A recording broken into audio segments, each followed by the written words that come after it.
Shalom. First and foremost, I want to give all praises to Yahweh, Ba'ashem, Yahweh Shai, Ba'ashem, Makakwadash. Double honors to the elders of GMS who were well. Peace and salutations to Lake Akim with the four corners, pitch and truth and sincerity. Peace be unto you. Shalom. This is Matthew chapter 9, verse 17. And this goes into how don't expect, especially for you brothers just now waking up, you ecstatic. You think you're going to wake everybody up, your mama, your grandma, your auntie, your brothers, your sisters, and everything like that. It don't work like that. Now, this is Matthew 9 and verse, I'll start with 16 actually. It says, no man putteth a piece of new cloth unto an old garment. For that which is put in to fill it up taketh from the garment, and the rent is made worse. Neither do men put new wine into old bottles, else the bottles break, and the wine runneth out, and the bottles perish. But they put new wine into new bottles, and both are preserved. Okay, now, wine was, in this time and age, they were made from leather. Now, this is a wine glass right here. Or shall I say wine bottle. Right? It says small handcrafted authentic medieval wine skin with wooden stopper, leather flask, bladder all natural, Witcher Netflix. So this was your wine bottle right here. Now, as you can imagine, the wine can seep out, when it becomes old. So when you get new wine, you don't reuse the same wine bottle, the same leather one. If you get new wine, you're going to put it in a new bottle. So it's completely sealed up. And now, this is a parable that goes into today, how the wine being this truth and the bottle represents your mind. Now, you have younger men and you have older men. This truth or this wine is going to be more receptive to younger men. The younger men are the ones that are new. They're the new wine bottles. The older men are the old wine bottles. You could put some wine in, yeah, but it's going to seep out. It's not going to contain it all. These old wine bottles are the old men that are stuck in their ways, having put off that old man. They kept the old man and became an old man. And it's certain concepts that's ingrained into them, and they just can't shake it off. Maybe it's the virgin birth. Maybe it's, reincarnation. Maybe it's we're the Israelites. They'll rock with some of it. That wine bottle will be able to contain some wine, but it's not going to be able, for the most part, to contain, the wine. Are there exceptions? Absolutely. But for the most part, the new wine is giving to the younger brothers. They're the ones that retain it. So with knowing this, because knowledge is power. And, knowing this and understanding this, you kind of, you're going to have more patience, so to speak, with a younger person who is sincere, who might be sincerely ignorant versus an old person who might just have pride and don't want to admit and that wine is seeping all over the place. Because you have to be able to, before you put the wine in the wine bottle, you have to make sure if the wine can contain it.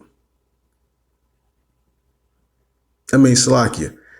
Before you put the wine in the wine bottle, you got to make sure that the wine bottle can contain it. Because if not, you're just wasting your time. Now, you're still supposed to teach everybody, but the blood's off your hand once you tell them, they Israel, they need to wake the hell up. You don't gotta, keep, stay with them forever. And, scripture says, what if some do not believe? Hey, shit. So what? Then they just don't believe. Now, this is Mark. Matter of fact, let me go there because I'm in there in my sword, on my Bible that's in front of me on the table. It's Mark chapter 4 and verse 9. It says, and he said unto them, he that hath ears to hear, let him hear. Now, everybody got ears. So it says, he that hath ears to hear, let him hear, meaning understanding. Everybody got ears, but everybody's not going to be able to hear and be able to listen and interpret. Yahweh Shai is resonating at a vibration that some people just can't tune into. Verse 10, it says, and when he was alone, they that were about him with the 12 asked of him the parable. Because Yahweh Shai used to always speak in dark parables. And they would want to know, why you speaking in dark parables? Verse 11, and he said unto them, unto you it is given to know the mystery of the kingdom of God. So he said it's to you. He said it ain't for everybody. They can, they can hear, but they're not going to hear, if you get what I mean. They can listen, but they don't mean they're going to understand. And that's just how you have some people who can be a witness in the trial. Both people on the jury, and they both examining the same witness, and one person could say not guilty, another person could say guilty, and they both examining the same evidence. Everybody ain't built the same. So verse 12, it says verse 11, he said unto them, unto you it is given to know the mystery of the kingdom of God. And now, what are the mysteries of the kingdom of God? The mysteries are there's truth in everything that's contained within it. Reading on, but unto them that are without, all these things are done in parables.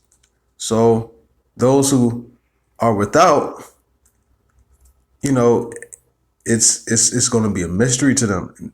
And he's going to explain it in verse 12. That seeing they may see and not perceive. So they'll be able to see, they'll be able to watch it, but they're not going to, because, the elect have a special mind. The Most High put that comforter on them, gave them that comforter that promised them, so they'll be able to receive this truth. The world can't receive it. Verse 12, that seeing they may see and not perceive, and hearing they may hear and not understand, lest at any time they should be converted and their sins should be forgiven them. Right. So if they were to be converted, then that will upset Bible prophecy. You're going to have 2/3 is going to die. You're going to have some Israel that's going to be asleep and not wake up. You have to have that. You can't wake all Israel up. All Israel is not supposed to be woken up. Ultimately, all Israel is going to wake up when they're, coming back in the regeneration. But on this side, there's some people that's going to be marked for death, and some people that's going to be marked for, to be preserved, that seal of God in Ezekiel chapter 9. Now, the thing about this too is that,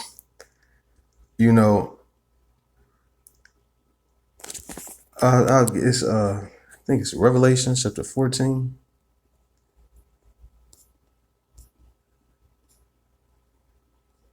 Yeah, Revelation 14:3. Wait, I'm gonna start with verse 1. And I looked, and lo, a lamb stood on the Mount Zion. Now, the lamb we understand is Yahushua, the Son of God. And with him 144,000, having his father's name written in their foreheads. So that's sealed with a promise. That's a signet upon us. Verse 2, and I heard a voice from heaven, as the voice of many waters, and as the voice of a great thunder. Thunder, when that thunder hits, that grabs your attention. Reading on, and I heard the voice of harpers harping with their harps. Verse 3, and they sung as it were a new song before the throne and before the four beasts and the elders, and no man could learn that song but the 144,000 which were redeemed from the earth. So the 144,000 that were redeemed from the earth could learn that new song. These are the mysteries of the kingdom of God. That's spoken about in Mark chapter 9. Mark chapter 4 and verses 9 through 12. Those are the mysteries. Singing that new song. Harping with their harps. Not everybody, likes this song, but it's a beautiful song.